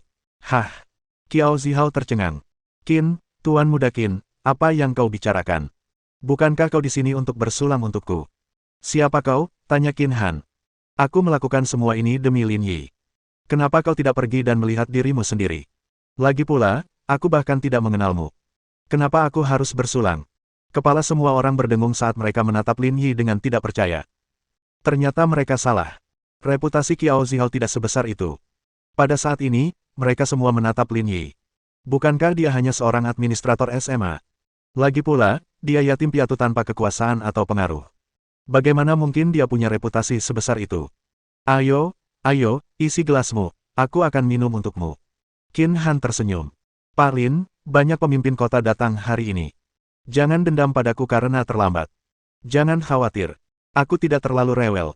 Itu bagus. Tuan Muda Qin, saya tidak tahu cara minum. Bolehkah saya minum jus buah saja, kata Gu Jingsu gugup. Dengan popularitas dan status Qin Han di Tiongkok, Gu Jingsu tak pernah menyangka suatu hari nanti ia akan bisa minum bersama orang seperti itu di ruang pribadi yang sama. Ia begitu gugup hingga otaknya terasa kekurangan oksigen. Lupakan jusnya, minumlah lebih sedikit. Aku akan menuangkannya untukmu, kata Qin Han. Tidak, Tuan Muda Qin. Aku akan melakukannya sendiri. Bagaimana mungkin? Kau kekasihnya Lin. Aku harus menuangkan anggur ini untukmu. Wajah Gu Jingsu memerah, dan jantungnya berdebar kencang. Rasanya menyenangkan disalahpahami. Lin Yi tahu bahwa Qin Han sedang merencanakan sesuatu yang jahat ketika dia melihat senyum licik di wajahnya. Akan tetapi, dia terlalu malas untuk melanjutkan masalah itu. Dia membantu Gu Jingsu mengisi setengah gelas, lalu mengangkat gelasnya dan berkata, Lin Tua adalah teman baikku. Kalian datang ke sini hari ini untuk memberiku muka. Nanti, setiap kali kalian menyebut nama Lin Yi, semua makanan kalian akan gratis. Keluarga Gu tidak bisa berkata apa-apa. Asal menyebut nama Lin Yi, semua makanan mereka gratis. Ini benar-benar luar biasa. Setelah bersulang, Qin Han menepuk bahu Lin Yi. Lin Tua, ada tamu di sini. Aku tidak akan mengganggumu lagi. Pesan saja apapun yang kau mau. Baiklah, lakukan saja urusanmu. Jangan khawatirkan kami. Qin Han pergi setelah mengucapkan selamat tinggal, tetapi dia menatap Lin Yi dengan tatapan penuh arti saat dia pergi. Lin Yi merinding di sekujur tubuhnya. Apa sebenarnya yang sebenarnya dia rencanakan? Qin Han pergi, dan ruangan itu sunyi senyap. Suasananya sangat canggung. Qiao Zihao begitu gugup hingga ia ingin mati. Jangan lihat aku, kata Qiao Zihao canggung. Itu hanya kesalahpahaman. Aku tidak menyangka Lin Yi punya reputasi sebesar itu. Gu Jingsu memutar matanya ke arah Qiao Zihao dan mengumpat dalam hatinya. Ada banyak hal yang tidak Anda duga. Baiklah, jangan bahas yang lain, kata Gu Jiangwo. Jingsu, piring Lin Yi kosong. Bisakah kamu memasak sesuatu untuknya? Karena Qin Han, sikap keluarga Gu terhadap Lin Yi berubah drastis. Meski mereka tidak mengatakan apa-apa, mereka sudah memecat Qiao Zihao. Meskipun latar belakang keluarga Lin Yi tidak sebaik Qiao Zihao, hubungannya dengan Qin Han begitu baik sehingga dia tidak akan berbuat salah di masa depan. Aku tidak mau makan lagi. Aku sudah selesai makan. Lin Yi agak linglung. Ia terus memainkan ponselnya karena Qin Han mengiriminya pesan WeChat. Qin Han, Lin Tua, aku sudah mengamatinya. Wanita yang duduk di sebelahmu seharusnya masih perawan. Aku telah menciptakan kesempatan untukmu. Kita akan sukses besar malam ini. Lin Yi, apa yang kamu bicarakan? Lin Yi bisa menebak bahwa Gu Jingsu masih perawan, tetapi kesempatan apa yang diciptakan Qin Han? Qin Han, bukankah aku baru saja menuangkan segelas anggur untuk wanita itu? Aku menambahkan sedikit bumbu saat melakukannya. Tidak ada efek samping juga, jadi ini benar-benar mengasyikkan. Lin Yi, sial. Kamu benar-benar payah dalam hal ini. Lin Yi akhirnya mengerti apa yang sedang terjadi.